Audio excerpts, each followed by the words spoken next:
Firuza persų kalba tai reiškia laimės akmuo. Pirmą kartą mėnulio magija pagaliau turi tikro turkio kristalų apyrankę. Deja, bet jų nėra daug, vos keletas, tad kas labai ilgai laukia, prašau susisiekti su manimi.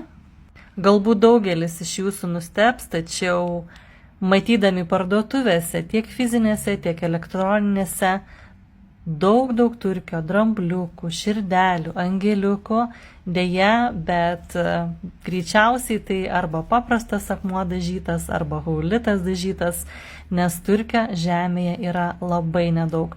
Ir gauti jo tikro ir gyvo, nedažyto yra be galo sudėtinga.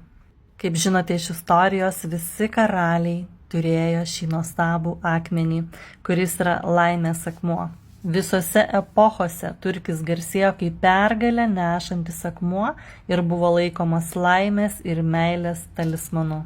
Jis sutaikydavo įsimylėjėlius, neleisdavo kilti barniams, tramdė įniršį, palaikė santarvę šeimoje. Taip pat šis akmuo skatina drąsą ir nepriklausomybę ir padeda siekti pačių gražiausių tikslų – rasti savo vietą žemėje. Taipogi tai yra džiaugsmas, pasitikėjimas, autoritetas, pagarba, tai yra tikėjimas, teisingumo kelias. Taipogi tai yra išgryninimo akmuo.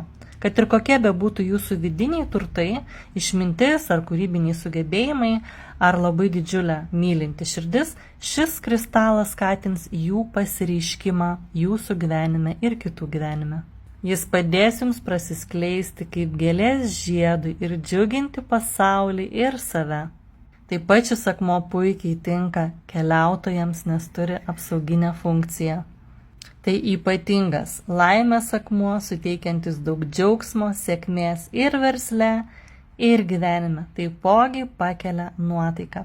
Jeigu nori ir tu, susisiek su manimi, nes turiu vos kelias apyrankes. Taipogi jis tau bus įkrautas su ypatinga meditacija. Parašyk komentaruose, ar